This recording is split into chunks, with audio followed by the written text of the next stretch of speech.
اگر آپ کو ہماری ہارر سٹوری پسند آتی ہے تو لائک اور سبسکرائب کریں۔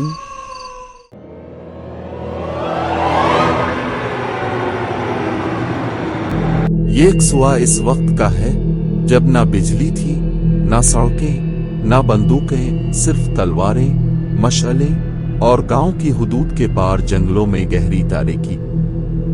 ہندوستان کے پہاڑوں کے درمیان ایک گاؤں تھا، راؤہ نگر، جو اپنی سرسبز وادیوں اور قدیم معبدوں کے لیے مشہور تھا۔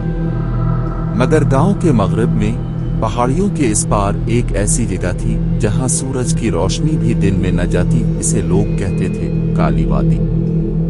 گاؤں کے بزرگوں نے قسم کھا رکھی تھی کہ کالی وادی کی طرف کوئی نہیں جائے گا۔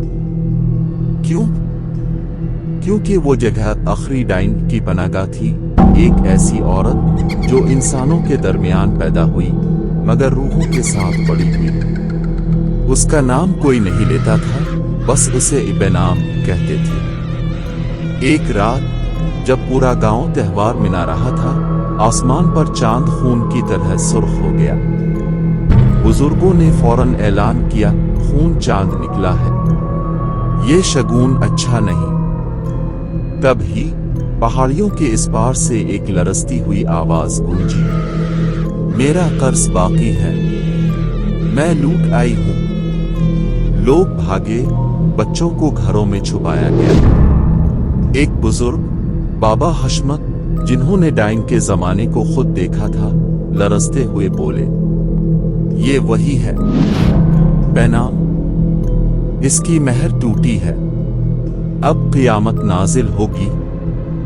اگلی رات گاؤں کے مویشی غائب ہونے لگے، کنووں کا پانی سیاہ پڑ گیا اور عورتوں نے کہنا شروع کیا کہ رات کو ان کے دروازوں پر کوئی ناخنوں سے کھرچتا ہے۔ پھر ایک دن ایک لڑکی ماہی اچانک لاپتہ ہو گئی۔ اس کے بھائی جری نے فیصلہ کیا کہ وہ کالی وادی جائے گا۔ سب نے منع کیا مگر وہ چل پڑا، ایک مشعل، ایک تعویذ اور دادا کی تلوار لے کر۔ جب وہ کالی وادی میں داخل ہوا میں بدبو سی گھل گئی۔ درخت جل چکے تھے، زمین پر کوئی مردہ حالت میں پڑے تھے۔ وادی کے بیچ میں ایک غار تھی جس کے منہ پر انسانی ہڈیوں کا دروازہ بند تھا۔ وہ دروازہ خود بخود کھل گیا۔ اندر اندھیرا مگر جری بڑھتا رہا۔ گاپے کے اندر ہر دیوار پر خون سے لکھا تھا، میرا حق مجھے دو، میں ماں تھی، میں عورت تھی، اب میں صرف عذاب ہوں۔ غار کے اندر اس نے ماہی کو دیکھا، وہ زندہ تھی مگر بے ہوش۔ اس کے گرد ایک دائرے میں کالے چراغ جل رہے تھے۔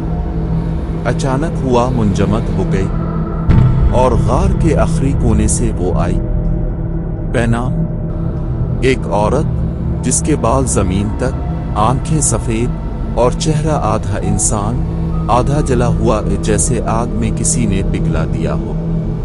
اس نے ایک آواز میں جری سے کہا، میں تمہاری بہن کو چھوڑ دوں گی اگر تم میرا وارث بنو۔ جری کانپ گیا، وہ جان گیا کہ یہ سودا اس کی جان کا نہیں ہے۔ اس نے دعا پڑھی، تعویذ لہرایا اور غار لرزنے لگی۔ بے نام چیخی، ایک ایسی چیخ جس سے پہاڑوں کی چوٹیاں کانپنے لگیں۔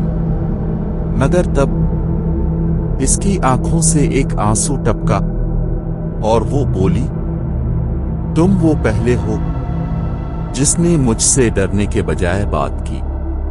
تمہاری بہن آزاد ہے مگر میں اب کبھی سو نہیں پاؤں گی۔ پھر وہ غائب ہو گئی جیسے کبھی تھی ہی نہیں۔ ماہی جاگ گئی اور جری اسے لے کر باہر نکل آئے۔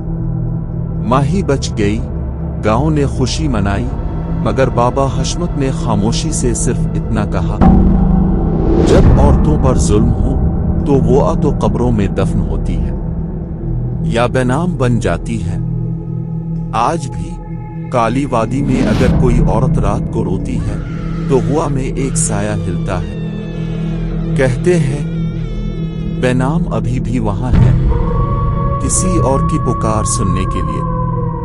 ہر ظلم ایک جنم دیتا ہے، کبھی انسان کا اور کبھی ڈائن کا۔